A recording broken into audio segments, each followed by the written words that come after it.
Eu vou ler o texto mais uma vez, para ficar gravado na nossa mente, no nosso coração. Pois essa é a palavra de Deus, pura, verdadeira, e nós precisamos dela para alcançar a paz, a alegria, a presença de Deus, as mansões celestiais e ter intimidade e comunhão com Deus, para compreender, entender quem é o nosso Deus e o que Ele quer de nós, tá certo? Então vamos lá. Marcos, capítulo 16, versículo 15. E disse-lhes: Ide por todo o mundo, pregai o evangelho a toda criatura. Quem crer e for batizado será salvo. É uma condição. Mas quem não crê será condenado. Forte o texto, muito forte. Vocês creem nesta palavra? Porque eu creio nela.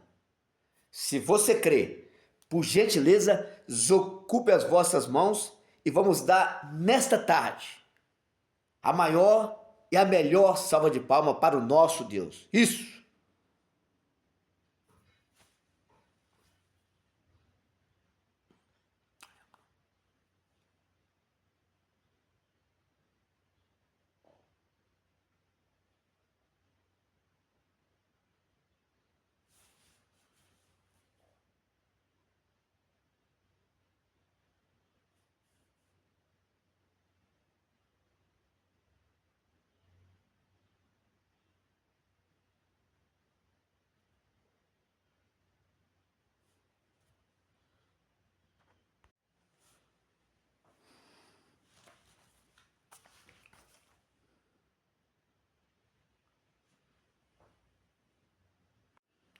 Graças a Deus. É isso aí, amada igreja, povo santo, eleito.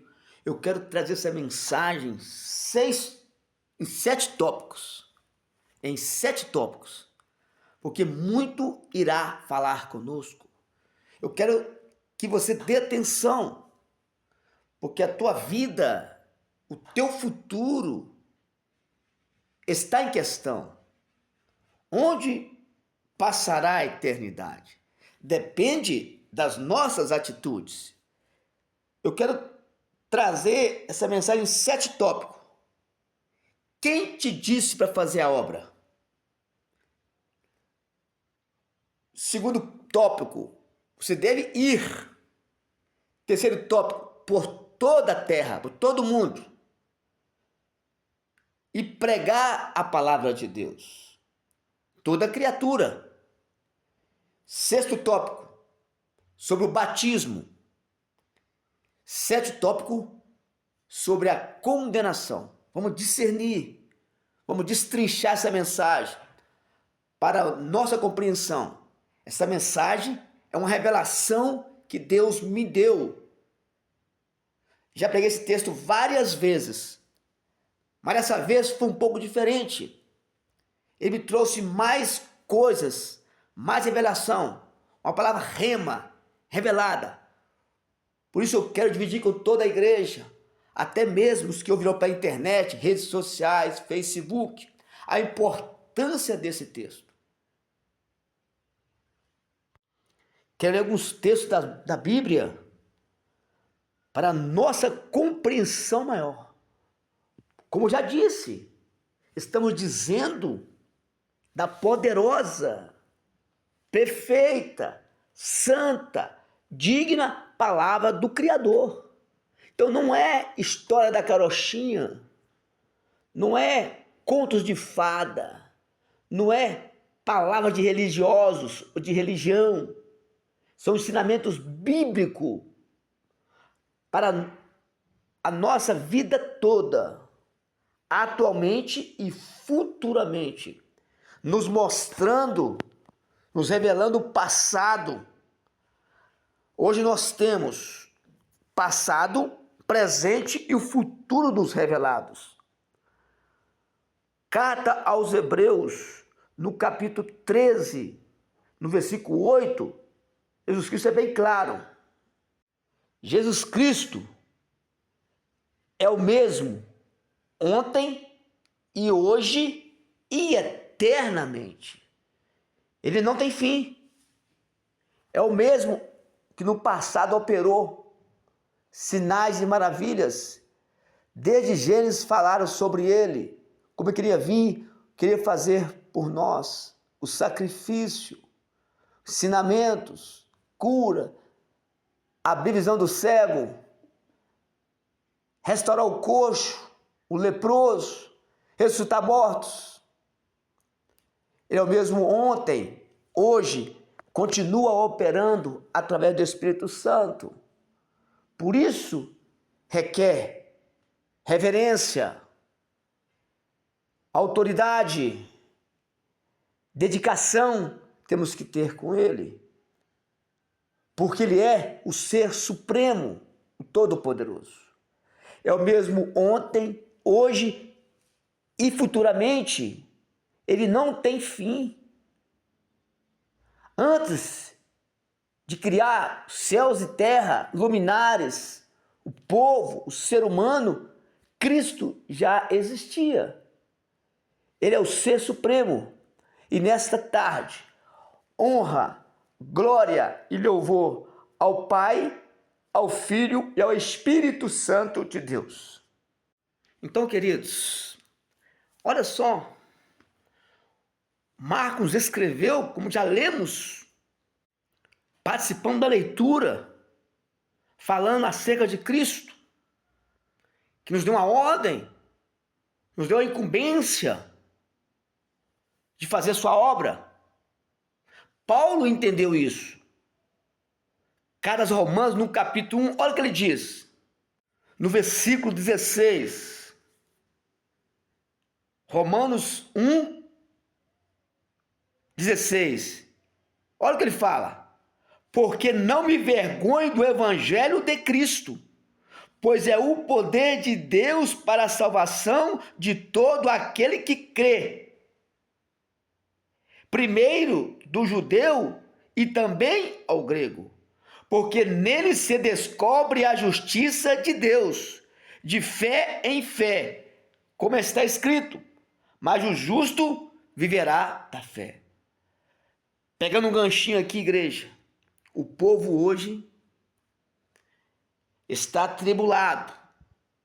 Muita coisa está acontecendo nos nossos dias. Vai chegar o dia que nós vamos viver pela fé. Enquanto alguns estão perdendo muito tempo em possuir, em ter coisas materiais, campanhas e campanha pelo bel prazer, por seu status, por seu bem próprio. Trocar de carro, comprar sítio, casa, mansão. Estou falando dos crentes, que o mundo já está caído. Os cristãos estão muito focados nisso, no seu bem-estar, no seu comodismo. E os líderes estão influenciando isso, como se isso fosse tudo. E não estão preparando o teu povo para as tribulações, para as pelejas que começaram a assolar a terra. Guerra, fome, terremoto, mas sempre teve isso. Nunca foi constante assim. Os sinais estão se cumprindo e o pessoal está focado na agência de carro. Está preocupado na imobiliária, para trocar de casa. Não quer dizer que não pode ter, mas a urgência agora não é essa. Já estão comendo, estão bebendo, estão fazendo o que tem que fazer. Para que se preocupar tanto e se perdendo? Paulo disse, Deus de comer e de vestir, esteja contente. Mas uma busca desenfreada, e pega a Bíblia como exemplo, pega a Bíblia para incentivar o pessoal a fazer isso, fazer aquilo, é hora de preparar para as pelejas, para a luta, está vindo por aí, a escassez, a fome, o desemprego, os humanoides, os robôs estão tomando conta, bebê born, mulher born, homem born, está desse jeito, e a igreja está focada em possuir bens. não estão lendo Bíblia. Estão lendo versículos isolados, versículo que nos agrada, que nos faz sonhar com essa terra. Pelo contrário, é hora, é momento de sairmos dessa terra. Nós não somos daqui, nós fomos forasteiros, caminhando para as mansões celestiais. O pessoal judeu lutar pela terra, eles viver aqui nessa terra, Canaã. Mas a nossa Canaã é espiritual. Temos que obedecer os mandamentos de Deus. Olha o exemplo que nós temos de Jesus Cristo, dos apóstolos, o próprio apóstolo Paulo, que legado ele nos deixou. O autor aos Hebreus também, ele é bem claro, bem categórico em expressar. Olha o que ele fala, Hebreus 12, versículo 2. Olhando para Jesus, autor e consumador da fé, o qual pelo gozo lhe estava proposto, suportou a cruz, desprezando a afronta, e se assentou-se à direita do trono de Deus. Temos que olhar para ele. Olha que legado ele deixou. Não se prendeu por essa terra. Aparentemente a terra está linda, está bonita. A tecnologia, a aparência, a robustez está prendendo o ser humano nesta terra e não está lutando pela salvação, pelo futuro, porque está muito acomodado. Porque os pregadores estão pregando como se já tivesse garantido a salvação. Sim, a nossa salvação está garantida através do sacrifício de Cristo, mas eu posso perdê-la por negligência, por não valorizar, por não tomar posse, por não amar o ser humano, por trocar a glória de Deus, criar ídolos nessa terra. Porque Apocalipse é bem claro, que ele fala que os idólatras não herdarão o reino de Deus. A idolatria tem predominado nesta terra. Por exemplo, é para mim, eu preciso, eu posso, eu quero mais, porque eu tenho condições de ter isso.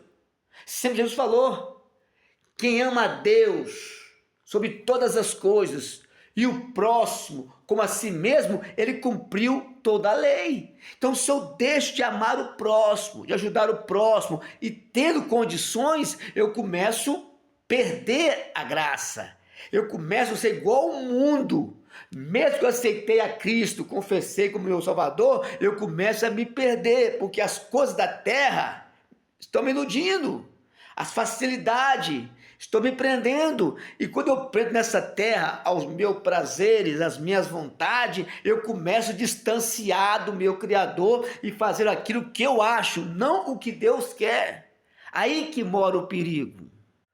Porque na época de Isaías, de Jeremias, o sacerdote estava assim, o povo estava corrompido. Na época de Jesus também, o sacerdote, os escribas, os fariseus, estavam se corrompindo e falando de Deus, no altar de Deus, na sinagoga, abrindo o livro sagrado, mas estava corrompido. Por isso devemos nos olhar as nossas atitudes, se está coincidindo com a vontade do nosso Senhor e Criador Jesus Cristo. Marcos, nosso texto inicial, Jesus disse, e disse-lhe, ide. Quem te deu ordem por ir? Quem que ortogou, deu autoridade para o homem fazer a obra?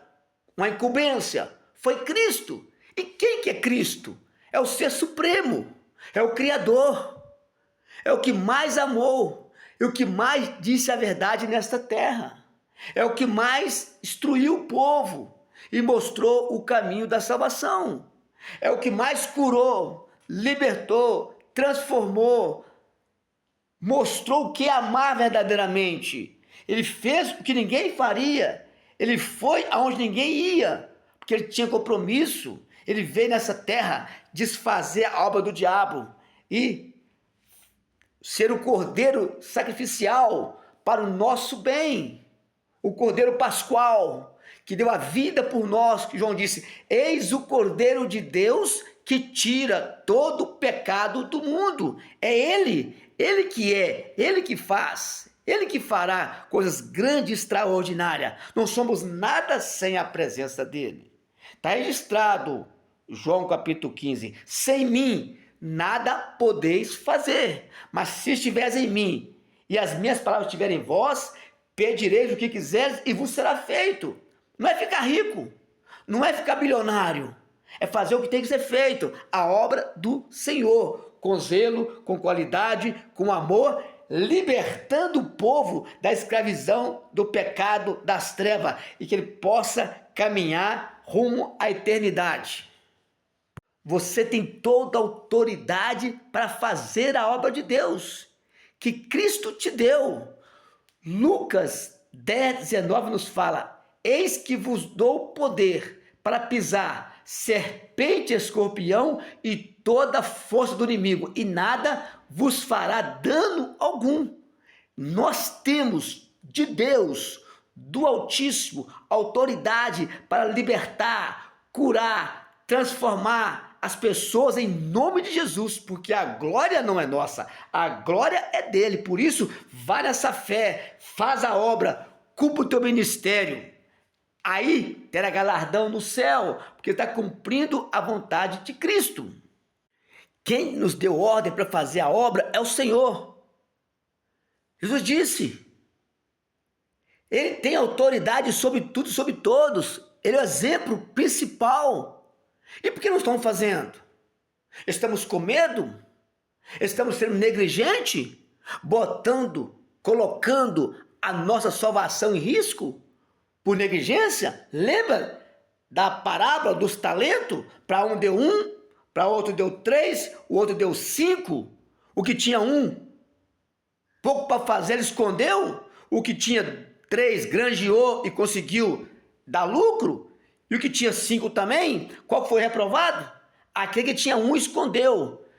Deus deu tão pouco para ele, confiou tão pouco na mão dele, mesmo assim ele foi negligente. Cuidado, preste atenção no que você está fazendo, você está obedecendo a Deus ou não, no que está te pedindo você. Esquece de orar, para de olhar os outros, olha para si mesmo e ouça o que Deus tem te pedido para fazer, para pregar o evangelho. Quando Ele nos pede algo, que Ele nos conhece, Ele sabe o que tem nos dado, Ele que está falando. Olha o exemplo que Ele deu a sua vida por nós pecadores, para nos restaurar, nos garantir um futuro, uma eternidade, ser chamado filho de Deus, filho do Altíssimo, cidadão do céu. Olha o que Ele fez por nós. Ele deu ordem aos seus discípulos. Você também é discípulo. Para de confiar nos outros, fazer a obra, e faça a tua parte. Cada um vai ser cobrado o que Deus tem nos dado. Para de esconder atrás do pastor, do obreiro, do irmão, da irmã, e faça a sua parte, porque a tua salvação está em jogo. Não adianta fugir da palavra de Deus, esconder para uma igreja, esconder para outra, que Deus te acha. Lembra do profeta Jonas, que tentou fugir da sua responsabilidade? Eu não vou entrar nesse mérito hoje, só para entender. Ele achou do jeito dele que estava bom, mas Deus achou que não. Deus queria de uma forma diferente. Deus queria que ele fosse lá em Nínive pregar. Não era pataça, mas ele achou, ele tomou a decisão do que ele achava. Assim tem muitos fazendo. Acha que tem que fazer o outro, ele não é capaz, ele não é possível, o que ele faz não tem efeito. Queridos e amados, quem faz a obra não é nós, é o Espírito Santo. Você tem que fazer o que ele pediu fazer, uma oração, fazer algo que ele mandou você fazer, você faça, porque Deus nos deu uma ordem. Você gosta que um filho, ou um funcionário, ou a esposa, ou alguém que você próximo a você, seja a você desobediente, seja ingrato, não valoriza as suas palavras, faz tudo ao contrário que você pede? Ninguém gostaria disso. E nem Deus gosta também.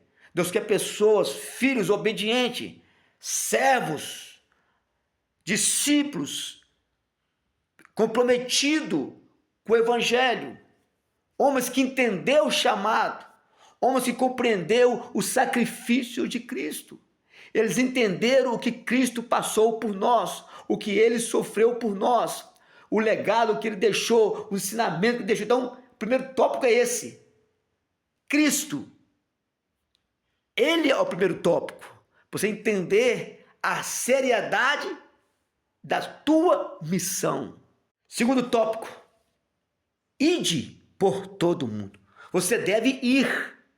Você tem que criar uma forma, um jeito, mas tem que cumprir o teu propósito, cumprir o teu chamado. Você não pode ser negligente, confirmando o que eu já disse antes. Ser negligente, ser rebelde, mas cumprir, ir. É uma ordem, é uma incumbência, não é um pedido. Há quem diga que quem não prega o evangelho já está em pecado. Por quê? Ele não está amando, não está transmitindo aquilo que aprendeu, não está ensinando os outros que estão caídos, que estão à beira da morte, do suicídio, da condenação. Quantos partiram hoje? Então, ele não está valorizando, não está tomando posse, ele não está entendendo. A preguiça, a dificuldade dele está impedindo que Deus os use nesta terra como instrumento, canal de bênção para ajudar a outros. Ele está esquecendo que alguém fez isso por ele, alguém orou por ele, alguém ensinou ele, alguém instruiu ele, alguém teve misericórdia dele e dividiu o alimento espiritual. Essa refeição maravilhosa que nos faz sonhar com o céu, que nos faz largar o pecado, vencer o adversário, vencer a dificuldade e almejar cada dia mais as mansões celestiais. Eu tenho que transmitir isso para os outros. Onde está meu amor? Eu estou amando que jeito? Não ao próximo, mas a mim mesmo, e sendo negligente à vontade de Deus, à ordem de Deus. Porque está no imperativo, é uma ordem, devemos ir. Ele não aceita desculpa, ele não aceita questionamento, ele não quer resposta sua vazia, vaga, preguiça ou medo. Ele quer que você cumpra a vontade dele. Porque alguém cumpriu você, não temeu você e nem o Satanás, mas pregou para você o evangelho puro, verdadeiro, genuíno. Hoje você está aí servindo a Deus, regozijando, se alegrando e caminhando para a eternidade com o nosso Deus. Ide. Ele não quer desculpa, ele não quer questionamento, ele te dá condições para isso. Hoje nós temos redes sociais, eu estou aqui, internet, Facebook, Instagram, vários canais. Antes tinha folhetinho nas praças, no metrô, nos ônibus, nas ruas. Sempre teve época e ocasiões. E sempre teve os deixados, os preguiçosos, os murmuradores. Só quer bênção, vitória. Acha mais fácil fazer uma campanha dentro da igreja ali, né? Bem confortável ali, sendo envolvido com os pastores e deixando de cumprir o ídolo de Jesus. Porque acha que só de levar dinheiro para a igreja é o suficiente. Não é. Precisamos fazer a nossa parte.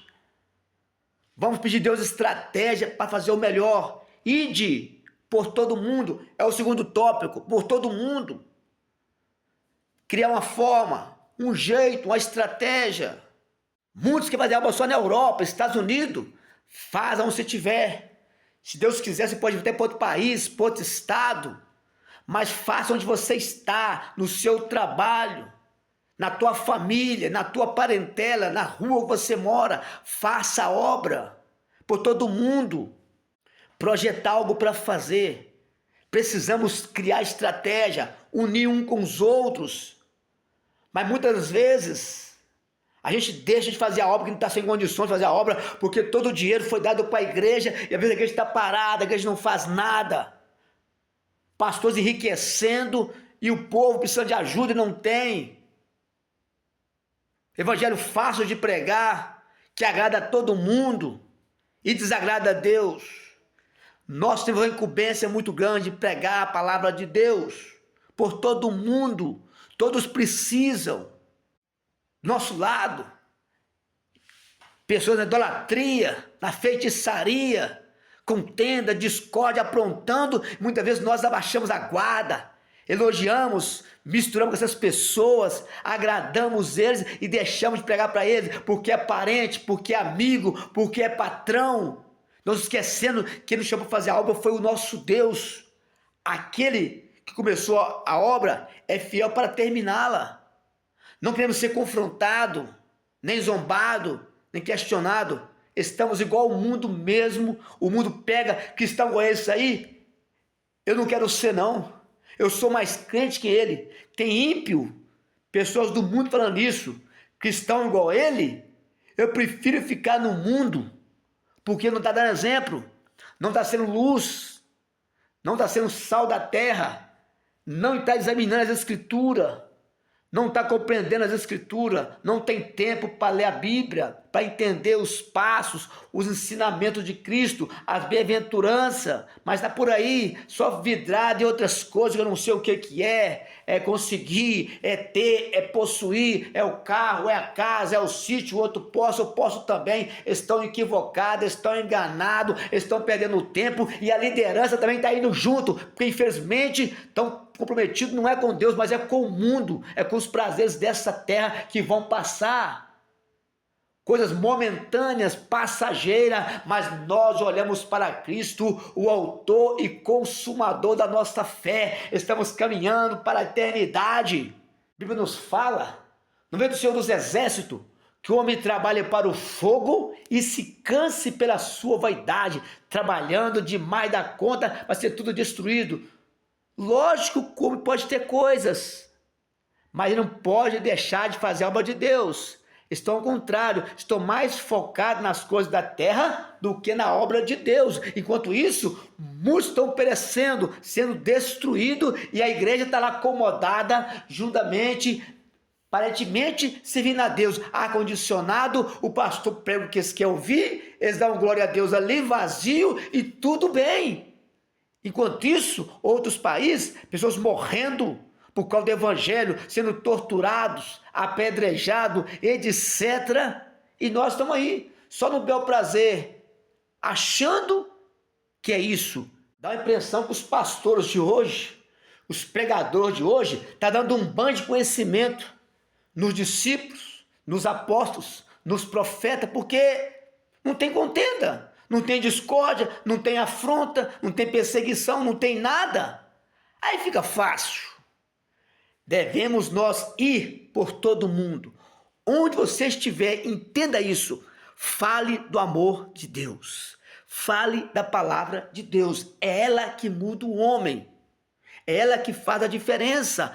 Planta a semente que o Espírito Santo vai germinar. Faz o que o Senhor te pediu para fazer, ou te deu ordem para transmitir ao mundo caído. Ele é o exemplo para nós. Lá no Evangelho de Mateus, no capítulo 10, 34, vamos lá comigo? Olha o que diz o texto. Por gentileza, abra aí. Que o versículo é muito forte, mas é muito sério. Temos que entender esse versículo. 10, 34. Fala assim, ó. Não cuideis de que vim trazer a paz à terra. Não vim trazer paz, mas a espada. Porque eu vim pôr em dissensão o homem contra seu pai, e a filha contra sua mãe, e a nora contra sua sogra. E assim os inimigos do homem serão os seus familiares. Forte isso. Por quê? Ele vem trazer a verdade.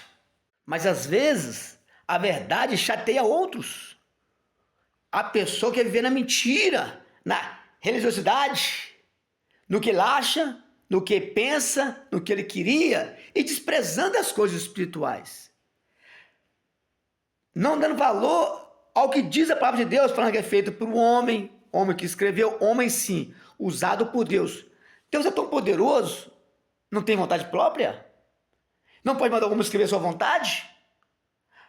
Contra o homem? Para punir o homem? Ah, tá. Quando a coisa é boa, Deus me deu, escreveu. Quando a coisa é contra mim, para mim, o meu corretivo, aí não é de Deus, não. Desse ignorante, incrédulo, abominável. O evangelho agrada a Deus. O pecado que nos agrada. fazer tudo o que eu acho, o que eu quero, o que eu penso. Então, quando vem a verdade, muitos não aceitam e dá problema. Dissensão, discórdia, afastamento. Por isso que muitos não estão pregando mais a verdade. Mas aqui está bem claro, ó.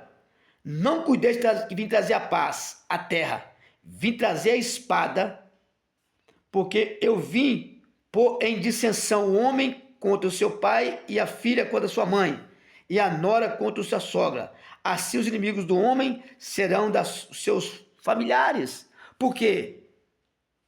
Vai ter desacordo, não vai ter acordo, vai ter problema, mas o que tem que prevalecer não é o que eu acho, é o que eu penso, mas assim a palavra do Deus Todo-Poderoso. Eu vou ler o texto mais uma vez, para ficar gravado na nossa mente, no nosso coração. Pois essa é a palavra de Deus, pura, verdadeira, e nós precisamos dela para alcançar a paz, a alegria